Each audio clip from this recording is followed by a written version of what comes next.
अस्सलाम वालेकुम, मेरा नाम आकाश भट्ट। ਤੁਸੀਂ ਵੇਖ ਰਹੇ ਹੋ ਸਾਡਾ YouTube channel Bilal motors and electronics. ਅੱਜ ਅਸੀਂ ਤੁਹਾਡੇ ਵਾਸਤੇ ਲੈ ਕੇ ਹਾਜ਼ਰ ਹੋ ਗਏ ਹਾਂ ਤੇਜ਼ ਰਫ਼ਤਾਰ ਦਾ ਨਿਊ ਮਾਡਲ, ਬਿਲਕੁਲ 2025 ਦਾ ਬਿਲਕੁਲ ਨਿਊ ਮਾਡਲ ਸਕੂਲ ਵੈਨ ਦੇ ਵਿੱਚ। ਇਸ ਤੋਂ ਪਹਿਲਾਂ ਜਿਹਨਾਂ ਬੰਦਿਆਂ ਸਾਡੀਆਂ ਵੀਡੀਓ ਵੇਖੀ ਹੋਣੀਆਂ ਨੇ ਉਹਨਾਂ ਦੇਖਿਆ ਹੋਣਾ ਹੈ ਕਿ ਆਟੋ ਦੇ ਵਿੱਚ ਸਕੂਲ ਵੈਨ ਅਸੀਂ ਲੈ ਕੇ ਜਿਹੜਾ ਵੀਡੀਓ ਅਪਲੋਡ ਕੀਤੀਆਂ ਨੇ, ਜਿਹੜੀਆਂ ਯੈਲੋ ਕਲਰ ਦੇ ਵਿੱਚ ਨੇ। ਲੇਕਿਨ ਕੰਪਨੀ ਨੇ ਇੱਕ ਨਵਾਂ ਮੁਨਫਰਦ ਮਾਡਲ ਇਹਦੇ ਵਿੱਚ ਲਾਂਚ ਕਰ ਦਿੱਤਾ ਹੈ, ਜਿਹੜਾ ਆਪਣਾ ਲੋਡਿੰਗ ਦੇ ਵਿੱਚ ਆ ਗਿਆ। ਇਸ ਦੇ ਵਿੱਚ ਅੱਗੇ ਲੋਡਰ ਵਾਲਾ ਜਿਹੜਾ ਮਾਮਲਾ ਸਾਰਾ ਲੱਗਿਆ ਬਾਡੀ, ਲੇਕਿਨ ਇਹਨੂੰ ਬਣਾਇਆ ਸਕੂਲ ਵੈਨ ਗਿਆ ਤੇ ਇਸ ਦਾ ਅਸੀਂ ਮੁਕੰਮਲ ਰਿਵਿਊ ਤੁਹਾਡੇ ਵਾਸਤੇ ਲੈ ਕੇ ਆਉਂਦੇ ਆ ਪਿਆ ਇਸ ਵੀਡੀਓ ਦੇ ਵਿੱਚ। ਤੁਸੀਂ ਵੀਡੀਓ ਨੂੰ ਲਾਜ਼ਮੀ ਤੋਂ ਲਾਜ਼ਮੀ ਦੇਖਣਾ ਤੇ ਕਿਸੇ ਚੀਜ਼ ਨੂੰ ਸਕਿਪ ਨਹੀਂ ਕਰਨਾ, ਤਾਂ ਕਿ ਤੁਹਾਨੂੰ ਡਿਫਰੈਂਸ ਦਾ ਪਤਾ ਲੱਗ ਸਕੇ ਇਸ ਦੇ ਪਹਿਲੇ ਵਾਲੇ ਮਾਡਲਾਂ ਵਿੱਚ ਕੀ ਡਿਫਰੈਂਸ ਆਈ ਤੇ ਇਹ ਜਿਹੜਾ ਕੰਪਨੀ ਨੇ ਨਵਾਂ ਮਾਡਲ ਲਾਂਚ ਕੀਤਾ ਇਸ ਦਾ ਕੀ ਡਿਫਰੈਂਸ ਹੈ। ਗੱਲ ਕੀਤੀ ਜਾਏ ਤੇਜ਼ ਰਫ਼ਤਾਰ ਦੀ, ਤੇ ਤੇਜ਼ ਰਫ਼ਤਾਰ ਪਾਕਿਸਤਾਨ ਦੇ ਵਿੱਚ ਇੱਕ ਆਪਣਾ ਮੁਨਫਰਦ ਨਾਂ ਰੱਖਦਾ ਹੈ ਲੋਡਿੰਗ ਦੇ ਵਿੱਚ, ਆਟੋ ਦੇ ਵਿੱਚ ਔਰ ਜਿਹੜਾ ਆਪਣਾ ਜੈਕ ਵਾਲੇ ਰਕਸ਼ਿਆਂ ਵਿੱਚ। ਤੇ ਇਸ ਵਿੱਚ ਕੰਪਨੀ ਨੇ ਇੱਕ ਜਿਹੜਾ ਇਹ ਨਵਾਂ ਮਾਡਲ ਮੁਤਾਰਫ ਕਰਾਇਆ ਤੇਜ਼ ਰਫ਼ਤਾਰ ਦੀ ਸਕੂਲ ਵੈਨ 150 ਸੀਸੀ ਦੇ ਵਿੱਚ। ਜਿਹੜੇ ਇਸ ਦੇ ਪਹਿਲੇ ਮਾਡਲ ਨੇ ਉਹ 200 ਸੀਸੀ ਵਿੱਚ ਆਉਂਦੇ ਸੀ ਆਟੋ ਲੋਡਰ ਦੇ ਵਿੱਚ, ਜਿਹੜਾ ਉਹਦੇ ਵਿੱਚ ਉਹ ਸਕਿਨ ਉੱਤੇ ਲਗਾ ਕੇ ਇਸ ਤਰ੍ਹਾਂ ਦੀ ਉਹ ਤੇ ਆਪਣਾ ਸਾਡੇ ਕੋਲ ਮਾਲ ਆਉਂਦਾ ਸੀ। ਲੇਕਿਨ ਕੰਪਨੀ ਨੇ ਇਹ ਇਕੱਲਾ ਦਾ ਮਾਡਲ ਸਾਡੇ ਵਾਸਤੇ ਲਾਂਚ ਕਰ ਦਿੱਤਾ ਤੇ ਤੁਹਾਨੂੰ ਵਿਖਾਇਆ ਜਾਵੇ। ਇਸ ਦੇ ਵਿੱਚ ਸਾਰਾ ਕੁਝ 150 ਸੀਸੀ ਲੋਡਰ ਵਾਲਾ ਲੱਗੇ ਹੈ। ਹੈਡਲਾਈਟ ਬਹੁਤ ਖੂਬਸੂਰਤ ਹੈ, ਮੀਟਰ ਲੱਗੇ ਹੈ, ਸਾਈਡ ਇੰਡੀਕੇਟਰ ਲੱਗੇ ਨੇ, ਨਾਲ ਤੁਹਾਡੇ 2 ਹਰਨ ਨੇ। ਤੇਜ਼ ਰਫ਼ਤਾਰ ਦੀ ਬ੍ਰਾਂਡਿੰਗ ਮੌਜੂਦ ਹੈ। ਸ਼ਾਕਾਂ ਦੀ ਗੱਲ ਕੀਤੀ ਜਾਏ ਤਾਂ ਤੇਜ਼ ਰਫ਼ਤਾਰ ਦੇ ਇੰਪੋਰਟਡ ਸ਼ਾਕ ਲੱਗੇ ਨੇ, ਜਿਹੜੇ ਲੋਡ ਨੂੰ ਬਹੁਤ ਬਾਸਾਨੀ ਹੈਂਡਲ ਕਰਦੇ ਨੇ। ਇਸ ਤੋਂ ਇਲਾਵਾ ਗੱਲ ਕੀਤੀ ਜਾਏ ਟਾਇਰ ਦੀ, ਤੇ ਟਾਇਰ ਇਸ ਦੇ ਵਿੱਚ ਸਰਵਿਸ ਦੇ 512 ਦੇ ਟਾਇਰ ਲੱਗੇ ਨੇ। ਇਸ ਤੋਂ ਪਿੱਛੇ ਫਰੇਮ ਦੀ ਗੱਲ ਕੀਤੀ ਜਾਏ ਤੇ ਫਰੇਮ ਡਬਲ ਡੰਡਿਆਂ ਦੇ ਵਿੱਚ ਆਉਂਦਾ, ਬਹੁਤ ਮਜ਼ਬੂਤ ਤੇ ਪਾਏਦਾਰ ਫਰੇਮ ਹੈ ਇਸ ਦਾ ਜਨਾਬ। ਅੱਗੇ ਇੰਜਨ ਨੂੰ ਕੂਲ ਕਰਨ ਵਾਸਤੇ ਕੰਪਨੀ ਤੇਜ਼ ਰਫ਼ਤਾਰ ਦੇ ਹਰ ਮਾਡਲ ਦੇ ਵਿੱਚ ਪੱਖਾ ਲੱਗ ਕੇ ਆਉਂਦਾ ਹੈ। ਗੇਅਰਾਂ ਦੀ ਗੱਲ ਕੀਤੀ ਜਾਏ ਤਾਂ ਫਰੰਟ ਉੱਤੇ ਲੱਗਣੇ ਵਾਲੇ ਤੇਜ਼ ਰਫ਼ਤਾਰ ਦੇ 5 ਗੇਅਰ ਵਾਲਾ ਇਸ ਦੇ ਵਿੱਚ ਇੰਜਨ ਲੱਗਿਆ। ਸੈਲਫ ਸਟਾਰਟ ਵਾਸਤੇ ਸੈਲਫ ਵੀ ਇਸ ਦੇ ਵਿੱਚ ਮੌਜੂਦ ਹੈ।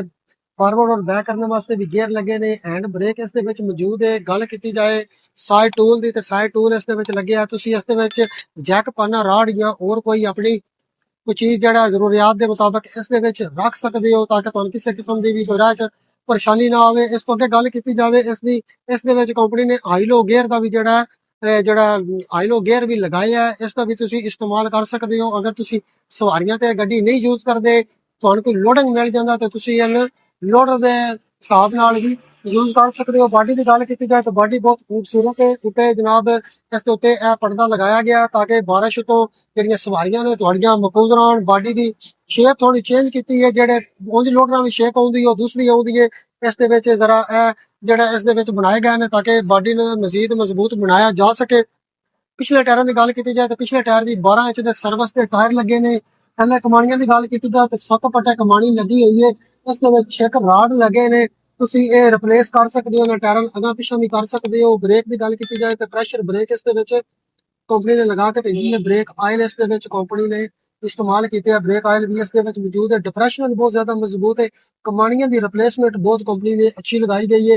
ਇਸ ਦੇ ਉੱਤੇ ਸਪਰਿੰਗਾਂ ਦਾ ਵੀ ਇਸਤੇਮਾਲ ਕੀਤਾ ਗਿਆ ਤਾਂ ਕਿ ਸਵਾਰੀਆਂ ਕੰਫਰਟ ਫੀਲ ਹੋ ਸਕੇ, ਉਹਨਾਂ ਨੂੰ ਜ਼ਿਆਦਾ ਜੰਪ ਨਾ ਲੱਗਣ। ਜ਼ਾਹਿਰ ਗੱਲ ਹੈ ਕਮਾਣੀਆਂ ਦਾ ਜ਼ਰਾ ਲੋਡ ਹੋਰ ਹਿਸਾਬ ਦਾ ਹੁੰਦਾ ਹੈ, ਲੇਕਿਨ ਸਪਰਿੰਗ ਜਿਹੜਾ ਉਹ ਹਿਸਾਬ ਨਾਲ ਤੁਹਾਨੂੰ ਜੰਪ ਨਹੀਂ ਲੱਗਣ ਦਿੰਦਾ। ਇਸ ਸਾਈਡ ਦੀ ਗੱਲ ਕੀਤੀ ਜਾਏ ਤੇ ਇਸ ਦੇ ਵਿੱਚ ਕੰਪਨੀ ਨੇ ਜਨਾਬ ਬੈਟਰੀ ਜਿਹੜੀ ਲਗਾਈ ਹੈ ਸੈਲਫ ਵਾਸਤੇ। ਇਸ ਦੇ ਵਿੱਚ ਬੈਟਰੀ ਮੌਜੂਦ ਹੈ।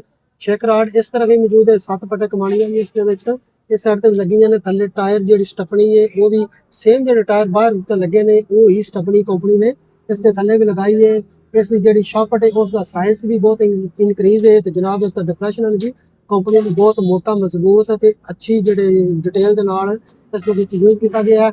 ਇਸ ਦੇ ਉੱਤੇ ਮਾਡੀ ਗਾਰਡ ਇਸਤੇਮਾਲ ਕੀਤਾ ਗਿਆ ਨੇ, ਲੇਕਿਨ ਇਹ ਪਲਾਸਟਿਕ ਵਿੱਚ ਆਉਂਦੇ ਨੇ। ਚਿਕਨ ਮੈਟ ਦਾ ਵੀ ਯੂਜ਼ ਕੀਤਾ ਗਿਆ। ਇਸ ਤੋਂ ਪਿੱਛੇ ਆਉਂਦੇ ਜਾਓ ਤੇ ਜਨਾਬ ਇਸ ਦੀ ਗੱਲ ਕਰਾਈ ਜਾਵੇ ਸੀਟਾਂ ਦੀ, ਸੀਟਾਂ ਕਪੈਸਿਟੀ ਜਿਸ ਦੇ ਵਿੱਚ 3 3 6 ਤੇ 6 12 ਬੰਦੇ ਆਸਾਨੀ ਦੇ ਨਾਲ ਇਸ ਦੇ ਵਿੱਚ ਬੈਠ ਸਕਦੇ ਨੇ। ਇਸ ਚੀਜ਼ ਨੂੰ ਤੁਸੀਂ ਯੂਜ਼ ਕਰਕੇ ਇਸ ਦੇ ਵਿੱਚ ਐਂਟਰੀ ਕਰ ਸਕਦੇ ਹੋ। ਇਹ ਚੀਜ਼ਾਂ ਨਾਲ ਤੁਸੀਂ ਬੈਠ ਕੇ ਆਸਾਨੀ ਦੇ ਨਾਲ ਇਸ ਨੂੰ ਯੂਜ਼ ਕਰ ਸਕਦੇ ਹੋ। ਤੇ ਇਹ ਜਨਾਬ ਇਹਦਾ ਤੁਸੀਂ ਬੈਕ ਵਾਲਾ ਇਹ ਟਾਪਾ ਤੁਸੀਂ ਓਪਨ ਕਰਨਾ ਹੋਵੇ ਤੇ ਇਹ ਵੀ ਤੁਸੀਂ ਆਪਣਾ ਇਸ ਦਾ ਓਪਨ ਕਰ ਸਕਦੇ ਹੋ ਤਾਂ ਆਸਾਨੀ ਦੇ ਨਾਲ ਇਸ ਦੇ ਵਿੱਚ ਇੰਟਰਸ ਕਰ ਸਕਦੇ ਹੋ। ਤੇ ਇਹਦੀਆਂ ਸੀਟਾਂ ਤੁਸੀਂ ਸਾਈਡ ਉੱਤੇ ਉਠਾ ਕੇ ਲੋਡਿੰਗ ਕਪੈਸਿਟੀ ਵੀ ਜਿਹੜਾ ਯੂਜ਼ ਕਰ ਸਕਦੇ ਹੋ, ਲੋਡ ਵੀ ਇਸ ਦੇ ਵਿੱਚ ਇਸਤੇਮਾਲ ਕਰ ਸਕਦੇ ਹੋ। ਇਹ ਸੀਟ ਜਦੋਂ ਤੁਸੀਂ ਇੰਜ ਕਰੋਗੇ ਸੀਟ ਥੱਲੇ ਨਹੀਂ ਆਵੇਗੀ, ਇਹ ਤੁਸੀਂ ਇੰਜ ਤਰੀਕੇ ਦੇ ਨਾਲ ਸੀਟ ਨੂੰ ਥੱਲੇ ਕਰ ਸਕਦੇ ਹੋ। ਇਹ ਸੀ ਤੇਜ਼ ਰਫ਼ਤਾਰ ਦਾ ਮੁਕੰਮਲ ਸਕੂਲ ਵੈਨ ਦਾ ਰਿਵਿਊ, ਜਿਹੜੀ 150 ਸੀਸੀ ਲੋਡਿੰਗ ਦੇ ਵਿੱਚ ਸਾਡੇ ਕੋਲ ਮੌਜੂਦ ਹੈ। ਤੁਸੀਂ ਇਸ ਦੀ ਖਰੀਦਦਾਰੀ ਵਾਸਤੇ ਸਾਡੇ ਸ਼ੋਰੂਮ ਦਾ ਵਿਜ਼ਿਟ ਕਰ ਸਕਦੇ ਹੋ। ਬਿਲਾਲ ਮੋਟਰਸ ਐਂਡ ਇਲੈਕਟ੍ਰੋਨਿਕਸ ਸ਼ਹਿਨਚੌਕ ਗੁਜਰਾਤ ਉੱਤੇ ਇੱਥੇ ਸੇਲ ਵਾਸਤੇ ਅਵੇਲੇਬਲ ਹੈ। ਇਸ ਤੋਂ ਇਲਾਵਾ ਵੀ ਕਿਸੇ ਕਿਸਮ ਦਾ ਤੁਸੀਂ ਰਕਸ਼ਾ ਖਰੀਦਣਾ ਚਾਹੁੰਦੇ ਹੋ, ਚਾਹੇ ਨਿਊ ਏਸ਼ੀਆ ਹੋਵੇ, ਤੇਜ਼ ਰਫ਼ਤਾਰ ਹੋਵੇ, ਲਾਲ ਦੀਨ ਹੋਵੇ, ਸਾਜ਼ਗਾਰ ਹੋਵੇ, ਤੁਸੀਂ ਉਸ ਦੀ ਖਰੀਦਾਰੀ ਇੱਕ ਛੱਤ ਥੱਲੇ ਹਰ ਕਿਸਮ ਦਾ ਮਾਡਲ ਤੁਹਾਨੂੰ ਇੱਥੇ ਦਸਤਿਆਬ ਹੋਵੇਗਾ ਤੇ ਤੁਸੀਂ ਉਹਦੀ ਖਰੀਦਾਰੀ ਮੁਨਾਸਬ ਰੇਟ ਵਿੱਚ ਸਾਡੇ ਕੋਲੋਂ ਹਾਸਲ ਕਰ ਸਕਦੇ ਹੋ। ਤੇ ਤੁਹਾਨੂੰ ਇਹ ਕੈਸਾ ਲੱਗਾ ਸਾਡਾ ਰਿਵਿਊ, ਤੁਸੀਂ ਇਹ ਵੀ ਕਮੈਂਟ ਦੇ ਵਿੱਚ ਲਾਜ਼ਮੀ ਸਾਨੂੰ ਦੱਸਣਾ ਤੇ ਸਾਡੇ ਚੈਨਲ ਨੂੰ ਜ਼ਰੂਰ ਤੋਂ ਜ਼ਰੂਰ ਸਬਸਕ੍ਰਾਈਬ ਕਰਨਾ ਤਾਂ ਕਿ ਅਸੀਂ ਇਸ ਤਰ੍ਹਾਂ ਦੀਆਂ ਮਜ਼ੀਦ ਤੁਹਾਡੇ ਵਾਸਤੇ ਵੀਡੀਓ ਲੈ ਕੇ ਹਾਜ਼ਰ ਹੁੰਦੇ ਰਹੀਏ। ਓਕੇ, ਟੇਕ ਕੇਅਰ, ਅੱਲਾ ਹਾਫਿਜ਼।